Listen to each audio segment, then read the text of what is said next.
આપનું નામ ને પરિચય?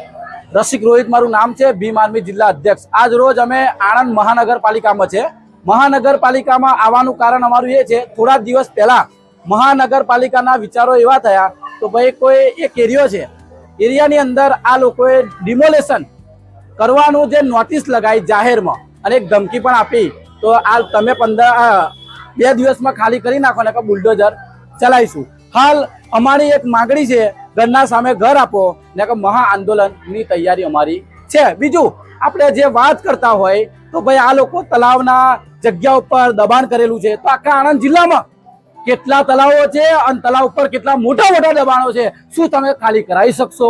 શું તમારામાં તેવડ છે ખાલી કરાવવાની? તમારી તેવડ છે આ ગરીબ જનતાને હેરાન કરવાની, તમારી તેવડ છે આ ગરીબ જનતા બેઘર થાય એ તમારો ઉદ્દેશ છે। એટલે ગરીબ જનતાને હેરાન કરવાનું, પરેશાન કરવાનું બંધ કરો। તમારી તેવડ હોય તો મોટી મોટી તલાવ ઉપર મોટી મોટી બિલ્ડિંગો છે, જાઓ તોડી બતાવો તમારી હોય વખત તો। આપનું નામ ને પરિચય? હું ઇન્દિરા નગરીમાં રહું છું, મારું નામ હંસાબેન છે। ये મહાનગરપાલિકાનો ઘેરાવો કરે છે, શું માંગણી લઈને કરે? એ નોટિસ આવી હતી 8 તારીખે કે અહીંયા તમે 15 દિવસમાં ઘર ખાલી કરો।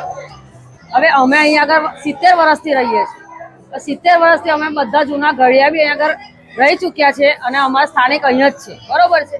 હવે અમારા છોકરાઓનું અહીંયા ભણતર છે, બોર્ડની પરીક્ષા છે, 30-35 છોકરાઓનું ભણતર બગડે છે અને નાના નાના છોકરાઓ છે, બધા ભણે છે। હવે અત્યારે અમે લઈને કયા જઈએ? હવે એમની સ્કૂલો બગડે છે, ભણતર બગડે છે અને અમારે રહેવાનું ક્યાં? અમે ખાલી કરવા અમે સ્વેચ્છાએ તૈયાર છે, પણ તમે સામે મકાન આપો, અમે રહેવા જતા રહીએ। અત્યારે અમને ઘરનું ભાડું કાઢવાનું બી મુશ્કેલ થાય છે, અમે રોજ કમાઈને રોજ ખાવાનું, અમે મજૂરી કરીએ છીએ, તો કેવી રીતે અમે બીજું ઘર કેવી રીતે તાત્કાલિક શોધીએ? એક ઘર બનાવતા વર્ષો નીકળી જાય છે, તો અત્યારે અમે ગરીબ લોકો ક્યાં જઈએ? અમારે ઘરની સામે ઘર જોઈએ છે, અમે ખાલી કરવા તૈયાર છે, પેલા અમને વસવાટ આપી દો, અમે જતા રહીએ, બરોબર?